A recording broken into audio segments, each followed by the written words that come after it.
तो today's topic is free radicals. मैंने आपसे पहले भी कहा था कि जो सेल इंजरी है उसके डिफरेंट इटियोलॉजी हो सकते हैं। There can be different causes of cell injury. अब and now it is not possible to read each and every cause in detail. Therefore, in UG level, BBSC level, we took two most important stress factor which can cause cell injury. One is hypoxia or ischemia, and other is the free radicals. Hypoxia or ischemia is the most important. ये दो जो model पढ़ते हो free radicals और hypoxia का, तो in this to this hypoxia is most important and next come the free radicals. Nowadays I can see that lot of questions, objective type questions are coming from free radicals, जिसको हम लोग आज से पहले बहुत detail हम लोग नहीं करते थे, वैसे थोड़ा टच कर लिया करते थे, मगर अभी जो ट्रेंड बना है तो फ्री रेडिकल्स का इंपॉर्टेंस बहुत बढ़ गया है। तो taking this things in consideration, A separate class, इतना भी डिटेल नहीं कि आप मास्टर डिग्री कर रहे हो फ्री रेडिकल्स में, मगर एटलीस्ट इतना कि आपके सारे ऑब्जेक्टिव्स किसी भी कॉम्पिटिटिव एग्जाम में सॉल्व हो जाए, आप उसको समझ जाए चीज़ों को अच्छी तरीके से। तो with this purpose I have taken this class as a separate one. इसमें सिर्फ हम लोग उसी की चर्चा करेंगे। But before coming to this topic, जो पढ़ चुके आप उससे related if you have any problem you can discuss.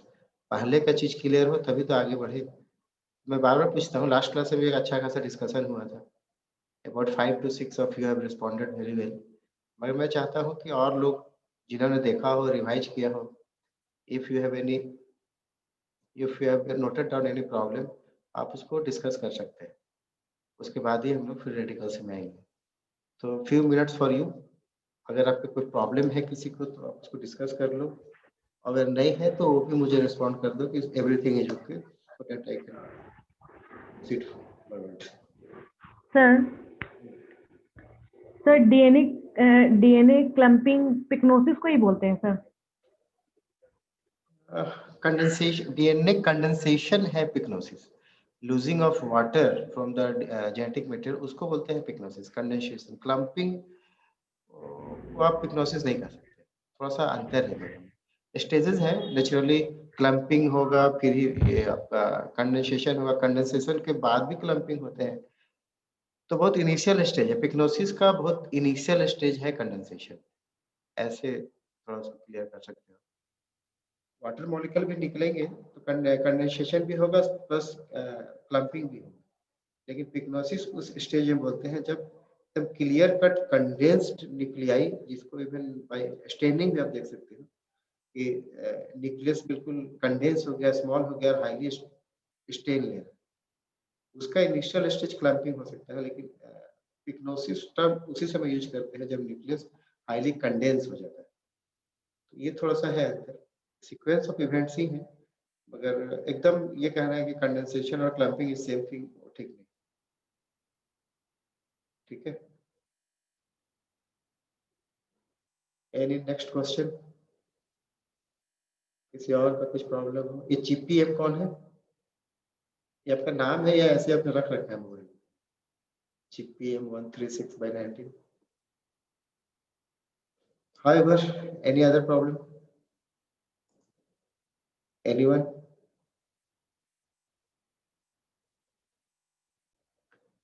However, if you have any other problem, किसी और के पास कोई डाउट है?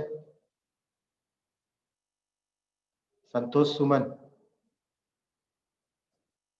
Santosh Suman is there? Neha?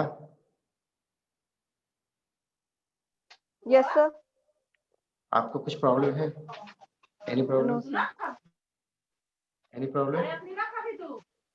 No, sir. Till now. Okay, then we should start with the next topic, and I will share the screen.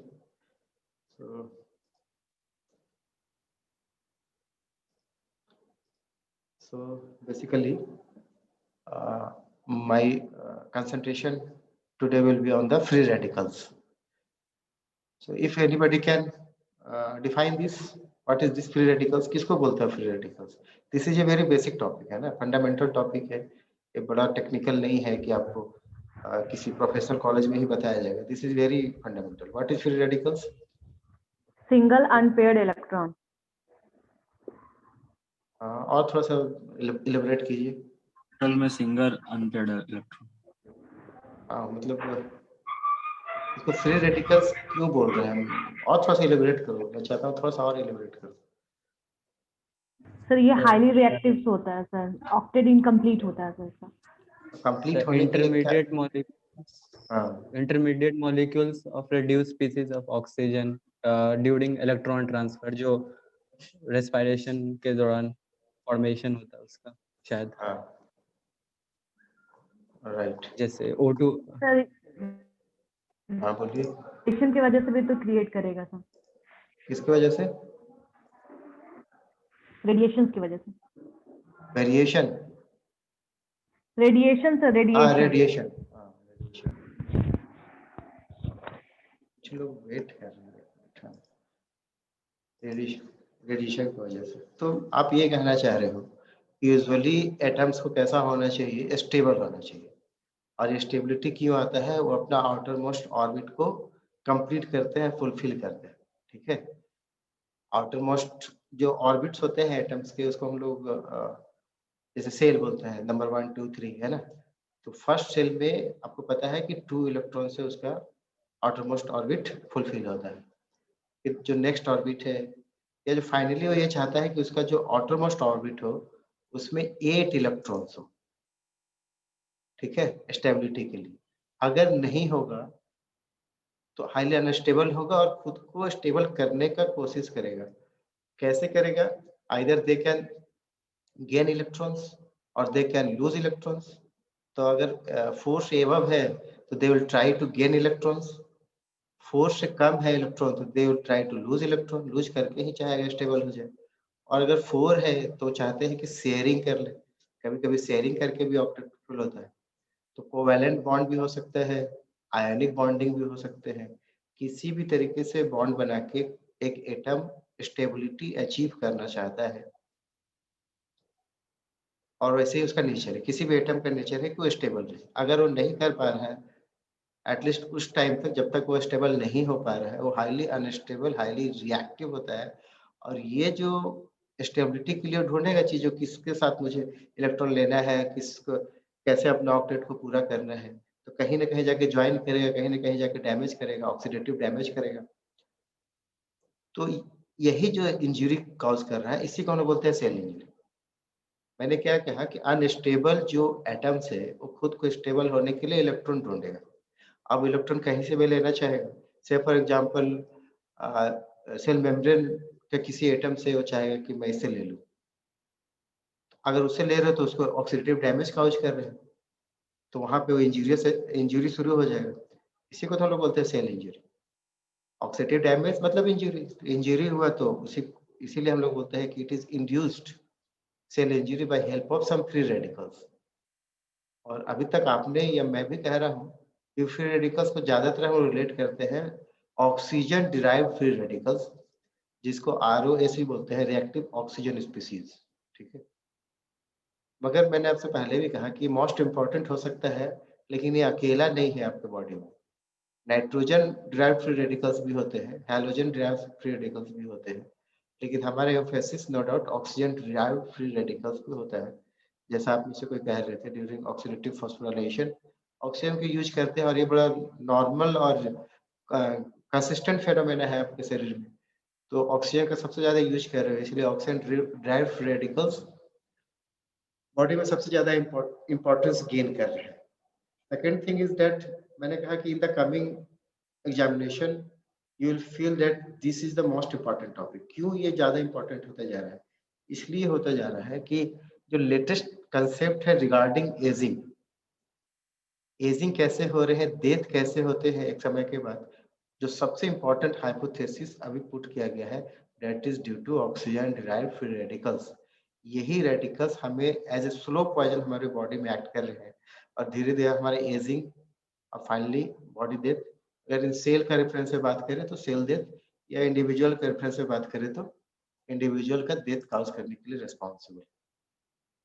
शायद इसी वजह से इस टॉपिक को बहुत इंपॉर्टेंस दिया जा रहा है और बहुत सारे ऑब्जेक्टिव्स में, बहुत सारे ऑब्जेक्टिव्स आपके कॉम्पिटिटिव एग्जाम में ऐसे देखने को मिलेंगे जहां इससे क्वेश्चन आता है।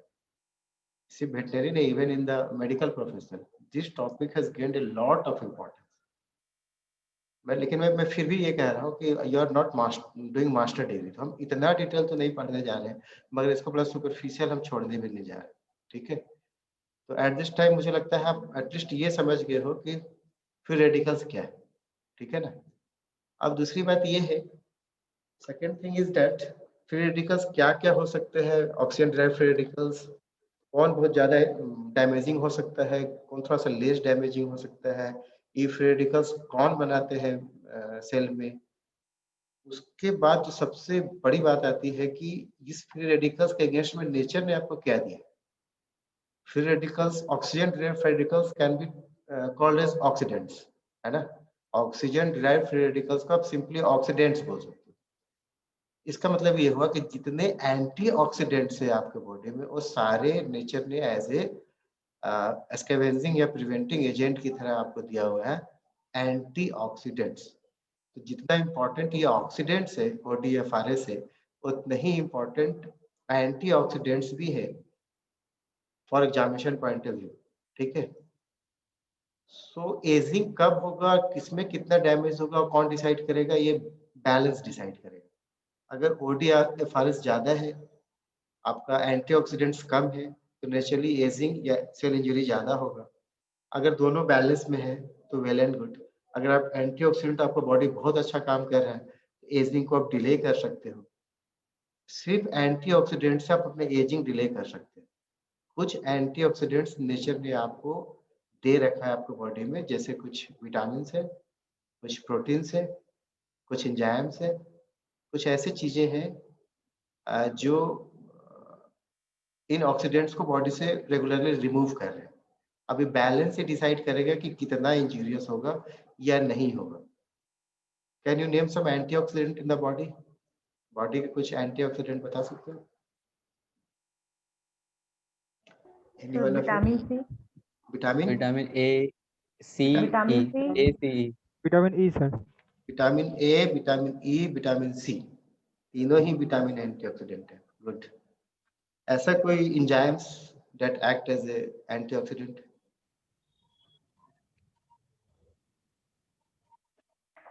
Sir Catalase. Catalase enzyme. Very good.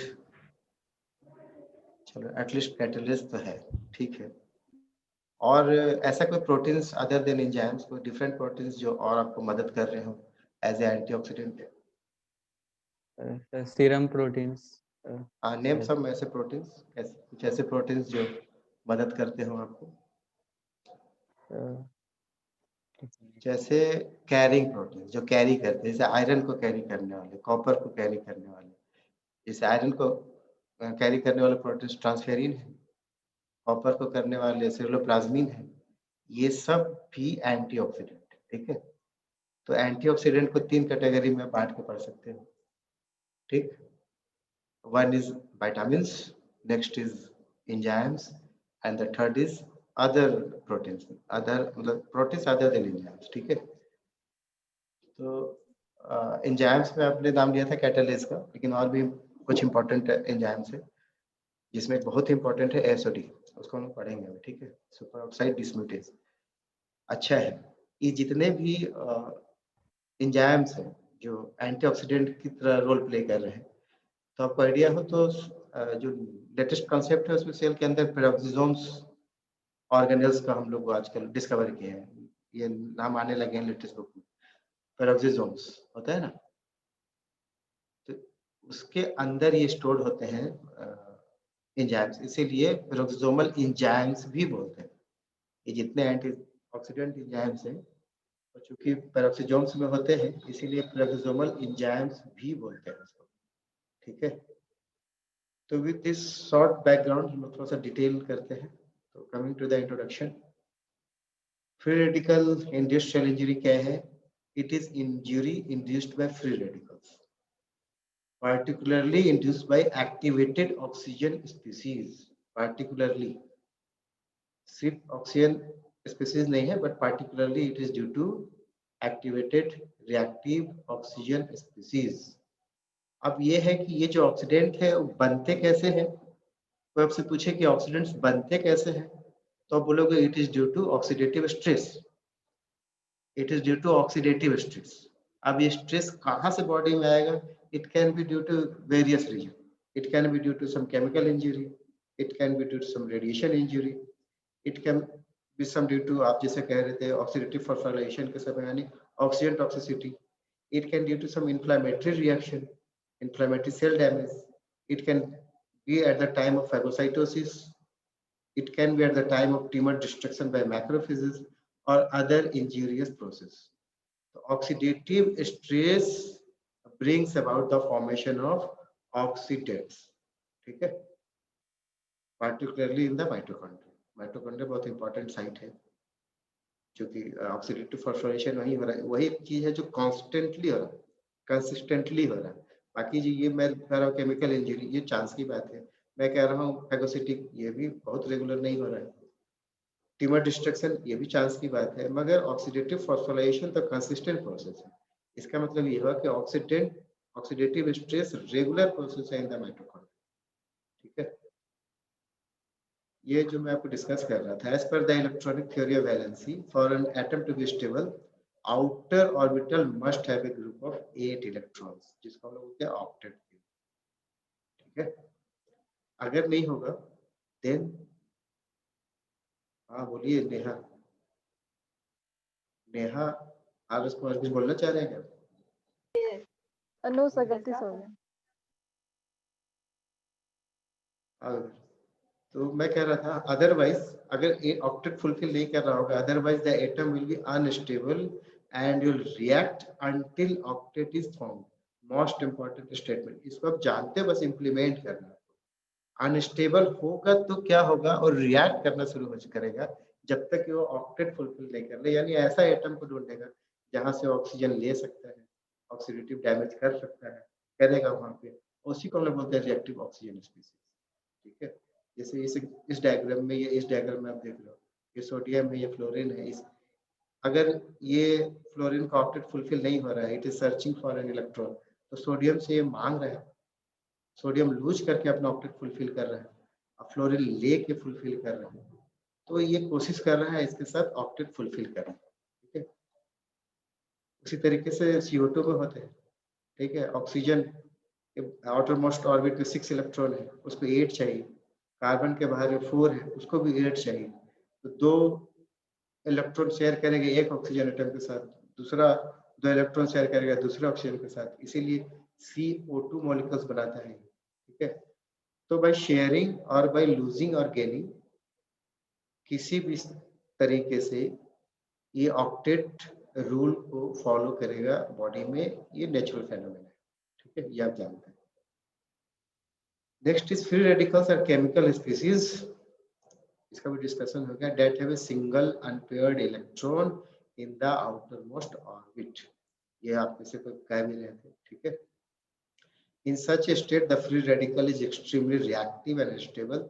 ये जो इतना मैं लिखता हूँ, मैं इसलिए लिखता हूँ कि एज ए PDF या एज ए PPT आपको शेयर करूँ तो आप फुर्सत में इसको डिटेल से पढ़ सको, लेकिन सारी बातें ड्यूरिंग डिस्कशन मैं डिस्कस कर ही लेता हूँ आपके साथ।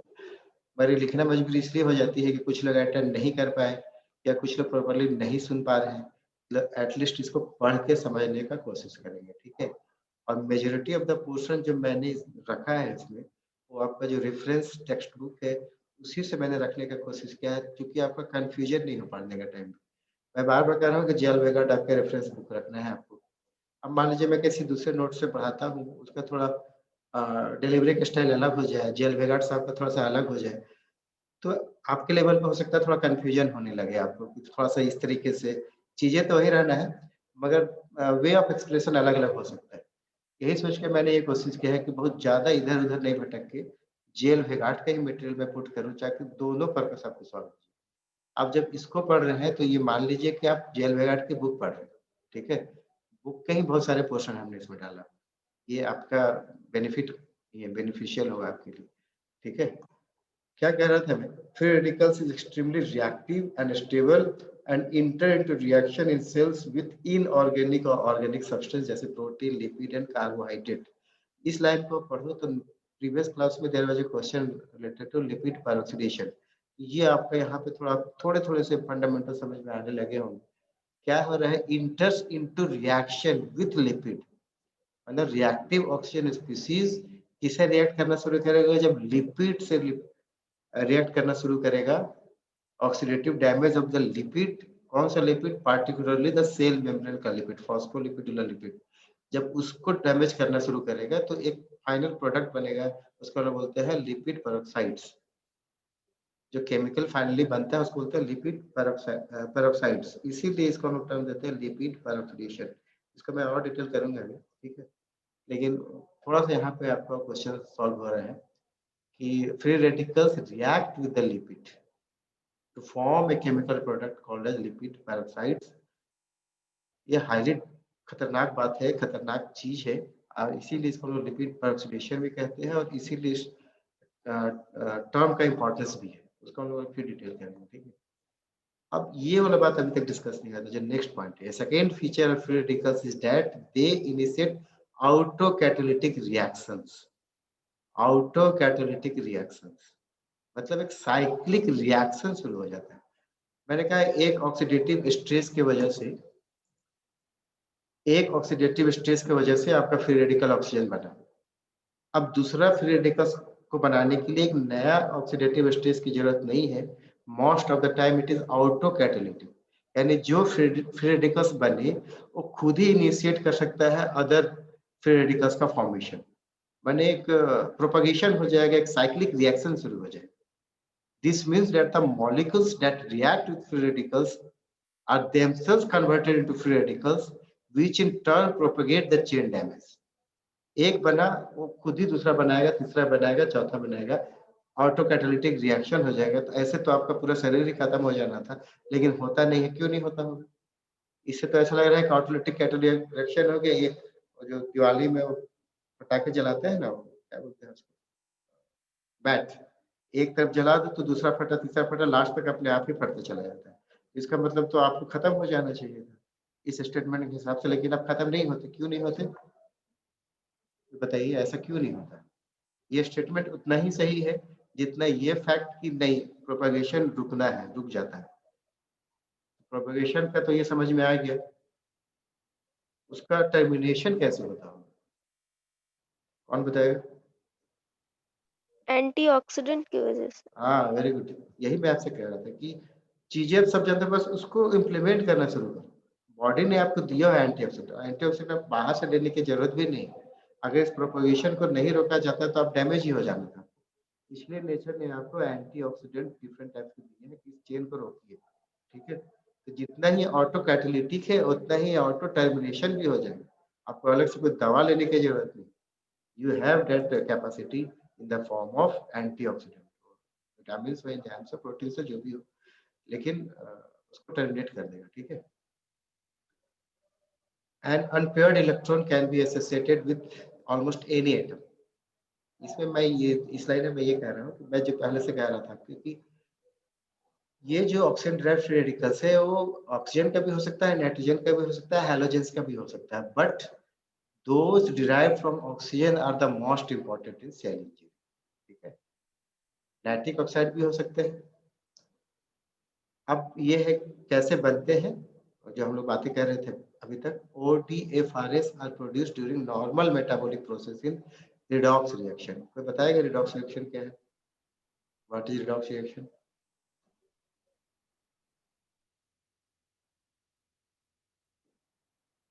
Any of you can explain what is reduction reaction, oxidation reaction या redox reaction?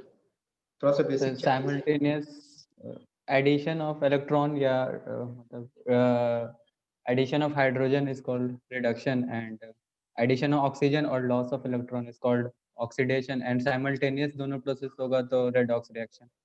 Very good, clear है, मुझे लगता है सब समझ गए होंगे।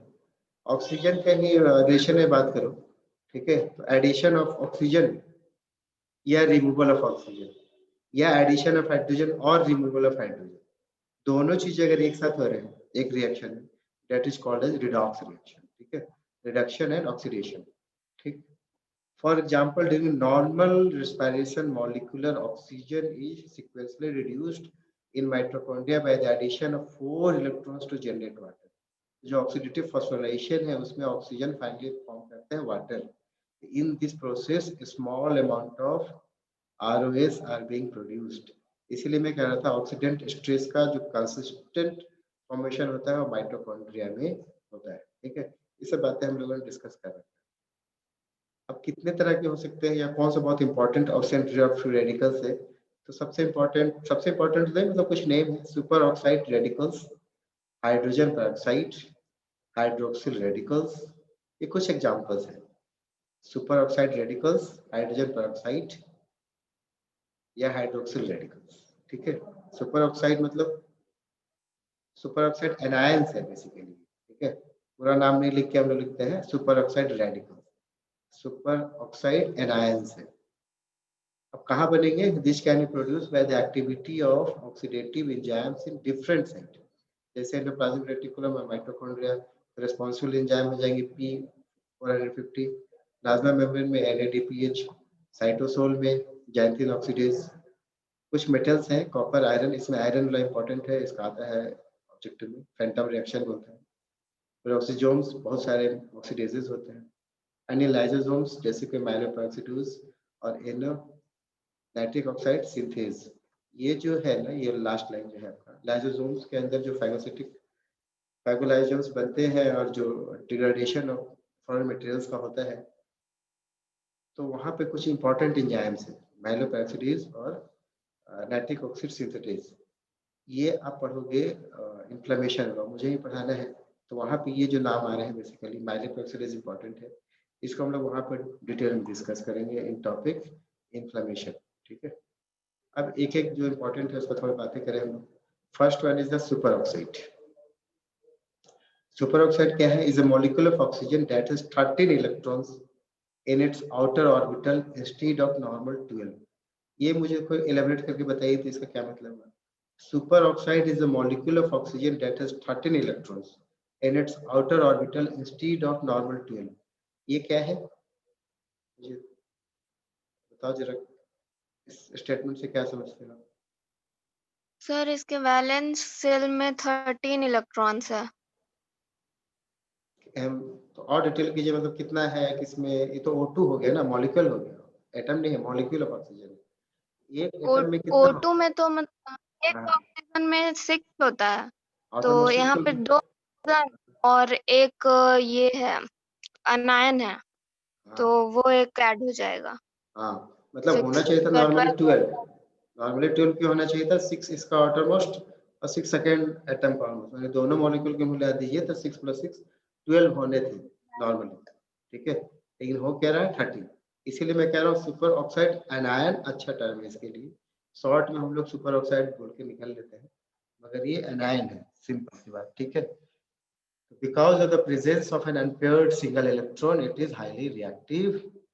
अब ये है कि कैसे बनेंगे? by directly by autooxidation or by transfer of single electron to oxygen in reaction by cytoplasmic enzymes like cytochrome P40 xanthine oxidase or respiratory brush oxidase like NADPH oxidase present in neutrophils, ठीक है। तो ज्यादातर formation कहाँ पे होता है SOD का objective point of view से? इनएक्टिवेटेड न्यूट्रोफिल्स ड्यूरिंग इन्फ्लेमेशन, ठीक है। Maximum formation of super oxide anions occur in activated neutrophils during the time of inflammation। तो ऑब्जेक्टिव पॉइंट ऑफ व्यू से इस लाइन को याद रखिएगा, ठीक है। once produced can be inactivated, इसको इनएक्टिवेट हो जाता है, जैसे मैं कह रहा था टर्मिनेशन भी होना है ड्यू टू सम एंटीऑक्सीडेंट। तो यहाँ पे कौन सा एंटीऑक्सीडेंट है? Is an enzyme which is called as SOD, super oxide dismutase. ये super oxide dismutase super oxide anion को इमीडिएटली कन्वर्ट कर देते हैं हाइड्रोजन पेरोक्साइड में। And this enzymes can be found in many types of cells. And this superoxide dismutase या SOD is of two types. One is manganese superoxide dismutase and other is copper zinc superoxide dismutase. Objective point of view से क्या पूछा जाता है? Manganese superoxide dismutase is present in mitochondria and copper zinc superoxide dismutase is found in cytoplasm. ठीक है? Manganese dependent is found in mitochondria and copper dependent is found in cytosol. तो ऐसे भी याद कर सकते हो, मैंगनीज एम से, माइटोकॉन्ड्रिया भी एम से, कॉपर सी से और साइटोप्लाज्म सी से। तो ये ऑब्जेक्टिव में आते हैं, इसको ऐसे याद कर लीजिए। ठीक है, एक चीज, दो इंपॉर्टेंट बात आपने देखा है इसमें कि एसओडी कैन बी इनएक्टिवेटेड या can be converted into hydrogen peroxide under the effect of super oxide dismutase and this enzyme is of two types. One is manganese dependent, other is copper zinc dependent. Time कम है, मैं rejoin करूंगा आपको, अभी कटेगा, auto cut हो जाएगा। ठीक है, विद इन सेकेंड्स आप रीज्वाइन कीजिएगा इसे लिंक से। You can see in this slide once oxygen has been converted into super oxide anion. ठीक है, at the time of oxidative phosphorylation this oxygen has been converted into super oxide anion, but in the presence of superoxide dismutase it is converted into less toxic product that is called as hydrogen peroxide. ठीक है, and this hydrogen peroxide ultimately convert into normal, मतलब not toxic any harmful product that is water. तो एक super oxide जो highly toxic था उसको less toxic में आपने कन्वर्ट किया H2O2 में और उसको फाइनली कन्वर्ट कर दिया वाटर में जो कि टॉक्सिक नहीं है, एंड दिस